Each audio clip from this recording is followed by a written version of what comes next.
क्या DNA sampling शुरू हो चुकी है? जी, डीएनए सैंपलिंग बिल्कुल शुरू हो चुकी है और कुछ लोगों को लग सकता है कि थोड़ी देरी हुई, लेकिन देरी का कारण है निश्चित रूप से घायल जैसे आए तो उसमें केवल अस्पताल का ही काम था। हम चिकित्सकों का ही काम था या हमारा जो नर्सिंग स्टाफ है, पैरामेडिकल है, उन्हीं का काम था, तो हमने तुरंत उनको सारी सुविधाएँ दे दी थी। लेकिन जो डीएनए सैंपलिंग होती है इसमें एफएसएल टीम भी शामिल होती है, डॉक्टर्स की टीम भी शामिल होती है, पुलिस की टीम भी शामिल होती है और हमें ये पता भी था, समाचार भी हो गया था कि सुबह तक अपने पास आ जाएंगी डेड बॉडीज वगैरह है, तो रात में ही हमने सारी व्यवस्थाएं कर ली थी। अपने यहाँ 12 की कैपेसिटी है, 2 बॉडीज ऑलरेडी थी तो 10 की कैपेसिटी है। वैसे एम्स वालों से भी कांटेक्ट करके कि वहाँ कितने आप अगर डेड बॉडीज आए तो रख सकते हैं। जीत मेडिकल कॉलेज है, व्यास मेडिकल कॉलेज है, सभी की कैपेसिटी वगैरह, और हमने प्लान बना लिया था कि इतने लोग आएंगे तो उनको कहाँ कहाँ भेजेंगे, कहाँ कहाँ रख के और करवाएंगे सैंपलिंग। तो वो सारा प्रोसेस कर लिया है। एफएसएल की टीम भी आ गई, पुलिस से भी हमें अब सारी लिस्ट वगैरह मिल चुकी है कि किन किन का सैंपल लेना है। लेकिन उसमें कुछ डॉक्यूमेंट्स की भी होती है, जैसे जो परिजन है उसका पूरा नाम पता सारा हो, उसका फोटो हो, और जो जिनकी डेथ हो गई है उनका भी सारा अपने पास में रिकॉर्ड हो, ताकि किसी तरह की बाद में कोई ऐसा नहीं कि भाई गलती से ये हो गया वो हो गया, इस तरह की कोई संभावना नहीं रहे। तो इसलिए वो सारे डॉक्यूमेंट पूरा करके और उसके साथ में हम सैंपलिंग भी करते जा रहे हैं। सर कितने मरीजों को जो है डीएनए की आवश्यकता पड़ी है, या कितने मरीजों की सैंपलिंग यहाँ होगी आज?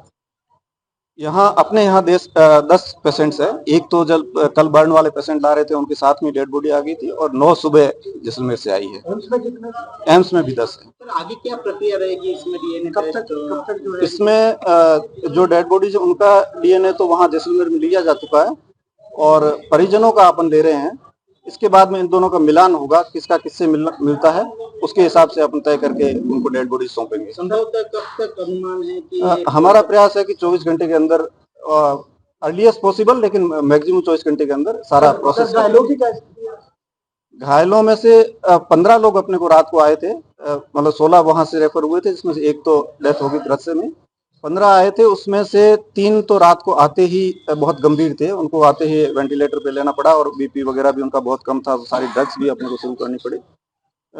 उसके अलावा सुबह 2 और वेंटिलेटर पे पेशेंट आ गए। कुल मिला के 15 में से 5 अभी वेंटिलेटर पे हैं, काफी क्रिटिकल है। और जो रिमेनिंग 10 है उसमें से 3 या 4 तो ठीक है, उन्हें हमें कह सकते हैं कि निश्चिंत होके वो घर जाएंगे।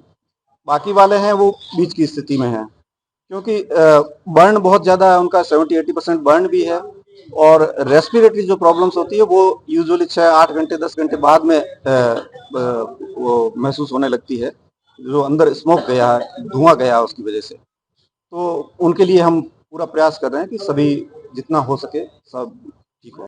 मरीज जो भी जितने भी रात को पहुंच गए थे, सारे के सारे लास्ट मरीज हमारे पास में करीब 9:30 पौने 10 के आसपास आ गए थे। सभी मरीजों की जो जिसकी जैसी जरूरत थी वैसी व्यवस्थाएं करके, उसमें से 3 मरीज जो सीरियस थे उन 3 को हमको वेंटिलेटर पे लेना पड़ा।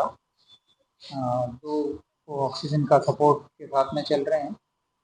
2-3 मरीज जो हैं वो 75 और 80% से ज़्यादा बर्न है। 5-6 उनमें से 50% के आसपास बर्न है। बाकी जो दूसरे बचे हुए हैं 5-7, उनमें बर्न की संख्या थोड़ी कम है। तो जो व्यवस्थाएं सरकार के स्तर से मरीजों की ज़रूरत के हिसाब से वो सारी कर दी गई हैं, और जैसे जैसे ज़रूरत पड़ेगी उस हिसाब से हम उनकी व्यवस्थाएं और उनको उनके परिजनों के लिए व्यवस्थाएं वो हम लोग कर रहे हैं।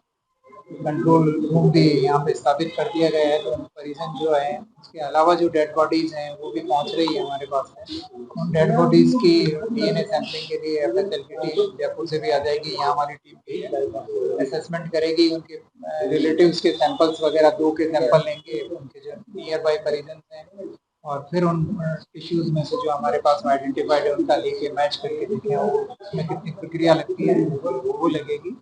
हमारा प्रयास ये है कि हम जो मरीज और मरीजों के परिजन जो चाहे उनके साथ आए उनको कम से कम कष्ट हो।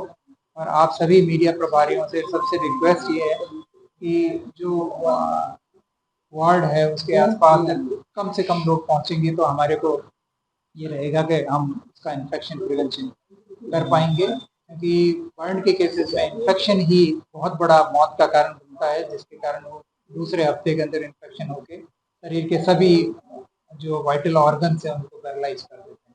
तो हमारा सबसे निवेदन है, और जो जनरल पब्लिक है, हम उनके रिश्तेदारों से भी मिलेंगे, उनको भी ये समझाएंगे। अगर आप ये वीडियो YouTube पर देख रहे हैं तो हमारे चैनल को सब्सक्राइब कर बेल आइकन दबाएं, और Facebook पर देख रहे हैं तो हमारे पेज को लाइक करें।